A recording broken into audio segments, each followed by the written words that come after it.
Hi hello నమస్తే అండి, అస్సలం వాలేకుమ్ అండి. వెల్కమ్ టు కరీం ఛానల్ అండి. 216 అండి. ఇవాళ బిర్యానీలో గోంగూర టమాటా మటన్లో ఇవాళ డబల్ కా మిట్టా కూడా చేస్తున్నానండి. చూడండి, ఇలా కోసుకోవాలండి. ముక్కలు కోసుకొని నెయ్యిలో వేపాలండి. పాలు ఏడి చేసుకోవాలండి. 2 రొట్టెలకి 4 ప్యాకెట్లు పాలండి. గోల్డ్ చక్కగా పంచదార 1 కేజీ అండి. మిఠాయి రంగు అండి. అన్నీ వేసి అప్పుడు చూపిస్తానండి మరి మీకు. దీనికి డబల్గా మిఠాకి ఇలా చేసుకోవాలండి. ముక్కలు ముందు కట్ చేయాలి, మధ్యలో తీసేయాలి, చుట్టూగా ఉంటుంది చూడండి, అది తీసేసి తెల్లయ్యే వేపాలి నెయ్యిలో. మన ఇష్టం అండి, నెయ్యైనా తినొచ్చు, నెయ్యి తినని వాళ్ళు నూనెైనా వేసుకోవచ్చు, అది మన చాయిస్, దాన్ని బట్టి చేసుకోవచ్చు. తర్వాత ఇవాళ సేమియా కూడా చేస్తున్నాము అండి.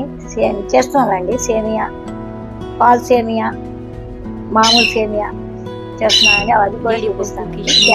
బాదం అన్ని నెయ్యిలో వేపుకోవాలండి. నూనె అంటే మా ఇంట్లో పిల్లలు ఎక్కువ నెయ్యి తినరు, అందుకోసం నూనెలో వేపానండి. అవి మట్టికి జీడిపప్పు, కిష్మిష్,